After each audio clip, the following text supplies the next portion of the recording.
चाकणमधील वाहतूक कोंडी आणि रस्त्यांच्या प्रश्नावर उपमुख्यमंत्री एकनाथ शिंदे यांच्या उपस्थितीत महत्त्वाची बैठक झाली।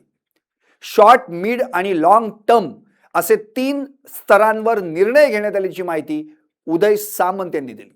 तातडीच्या उपाययोजनेत आरएमसी सारख्या मटेरियलचा वापर करून रस्त्यांवरील खड्डे बुजवले जाणार आहेत।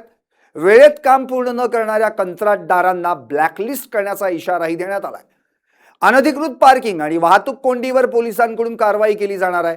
काही ठिकाणी रस्ते 3-3 मीटरनं रुंद करण्याची कार्यवाही केली जाणार असल्याचं सामंत यांनी सांगितलं। दरम्यान चाकणमधील घनकचऱ्याच्या प्रश्नावरही उपाययोजना सुरू असून पीएमआरडीए कडून टेंडर काढलं जाणार असल्याची माहिती देत चाकणच्या वाहतूक आणि रस्त्यांच्या समस्येवर कायमस्वरूपी तोडगा काढण्याचं आश्वासन उदय सामंतांनी दिलंय।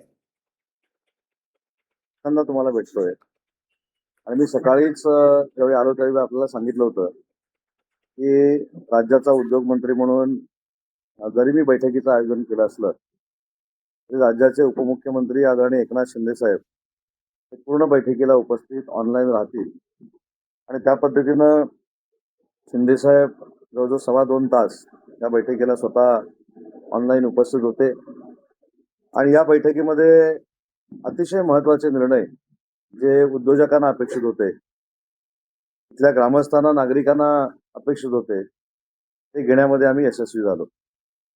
सर्वप्रथम एक जो पहिला महत्त्वाचा मुद्दा होता की चाकणमधल्या वाहतूक कोंडीचा। तर वाहतूक कोंडीमध्ये देखील शॉर्ट टर्म, मिड टर्म आणि लॉंग टर्म अशा पद्धतीचे आम्ही निर्णय घेतले। त्याच्यामधला पहिला जो निर्णय आहे तो निर्णय म्हणजे कुठच्याही परिस्थितीमध्ये आरएमसी सारखं अत्याधुनिक मटेरियल वापरून हे जे पहिले खड्डे पडलेले आहेत ते खड्डे दुरुस्त करण्याचा निर्णय 31 ऑगस्ट पर्यंत हा आज बैठकीमध्ये घेण्यात आला। त्याच्यामध्ये देखील एकनाथ शिंदे साहेबांनी आम्हाला सगळ्यांना मार्गदर्शन केलं।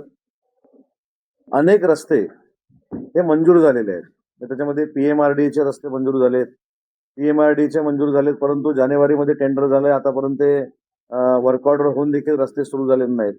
तर अशा कॉन्ट्रॅक्टरवर ब्लॅकलिस्टची देखील कारवाई करावी अशा पद्धतीचा निर्णय आज आम्ही बैठकीमध्ये घेतला। अनेक रस्ते नव्यानं करण्याच्या संदर्भातले प्रस्ताव होते, ते नव्यानं करण्याचे एमएमआरडीचे प्रस्ताव देखील माननीय शिंदे साहेबांनी आज मान्य केले। आपल्याला बघितल्यानंतर घनकचऱ्याचा प्रश्न होता, कचऱ्याचा प्रश्न होता। त्या कचऱ्यासाठी एमआयडीसी कडनं जागा लागणार होती, की एमआयडीसी जागा आम्ही 8 दिवसात त्यांना देतोय आणि पीएमआरडीए तोपर्यंत त्याच्यावर घनकचऱ्याच्या प्रकल्पाचं टेंडर देखील काढतंय।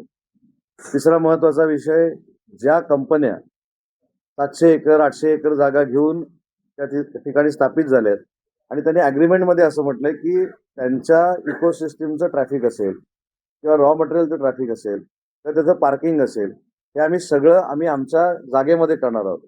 तर ते देखील पोलिसांना आणि जिल्हाधिकाऱ्यांना सूचना दिलेल्या आहेत की ते ट्रॅफिक हे त्यांच्याकडेच गेलं।